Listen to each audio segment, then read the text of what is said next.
Pristatome šių metų populiariausių langų valymo robotų apžvalgą, atlikome robotų testavimą, kruopščią analizę ir dalinamės mūsų rekomendacijomis pagal produktų apžvalgos.lt. Pirmoje vietoje langų valymo robotas Hester M2 Pro. Robotas puikiai tvarkėsi su įvairių lygių paviršių valymu, judėjo sklandžiai, o išvalyti nešvarumus efektyviau ir greičiau padėjo inovatyvi vandens purškimo sistema. Robotas valo kokybiškomis mikropluošto šluostėmis ir yra valdomas pulteliu, kurį lengva naudoti ir suprasti. Tačiau savo komplekte neturi transportavimo krepšio. Apvalios formos robotą Hobot R3 paskyrėme į antrą vietą. Dėl savo formos jis tinka valyti mažesnius ar arkinius langus, o dvipusė vandens purškimo sistema padeda pasiekti norimą rezultatą greičiau. Tačiau valydamas langus robotas paliko aiškiai matomus ruožus ir negrįžo į pradinį tašką. Langų valymo robotas Ecovacs W1 Pro judėjo sklandžiai, sugrįžo į pradžios tašką, tačiau valė paviršių nubraukdamas nešvarumus ir palikdamas šluostės žymes, kurias po to reikėjo nuvalyti rankiniu būdu.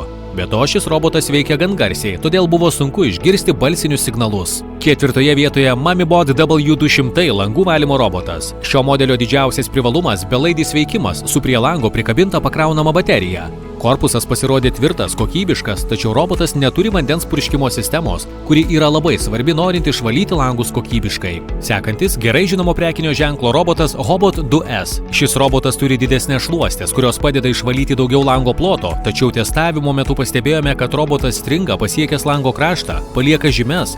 Taip pat valdymas programėle buvo gan sudėtingas. Langų valymo robotas HW8 turi dvipusę vandens purškimo sistemą, kuri valant prisitaiko prie valymo pusės ir padeda greičiau išvalyti paviršius. Bet testuojant robotą pastebėjome, kad jis veikia lėtai, vietomis sustodavo arba valydavo tik vienoje vietoje. Be to, roboto paleidimas užtruko ilgiau nei kitų modelių. Paskutinėje vietoje Lictrux YW509. Modernaus dizaino langų valymo robotas išsiskyręs kaip tyliausiai veikiantis iš visų apžvalgoje esančių modelių, taip pat kiekvieno valymo metu grįžo į savo pradinę padėtį.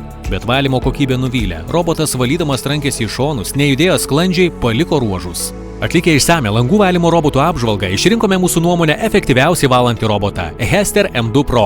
Greitas ir sklandus judėjimas, kokybiškos mikropluošto šluostės, puikiai veikianti inovatyvi vandens purškimo sistema ir patogus valdymas. Štai kas šį robotą paverčia geriausiu mūsų apžvalgos pasirinkimu. Daugiau apžvalgų rasite produktų apžvalgos.lt.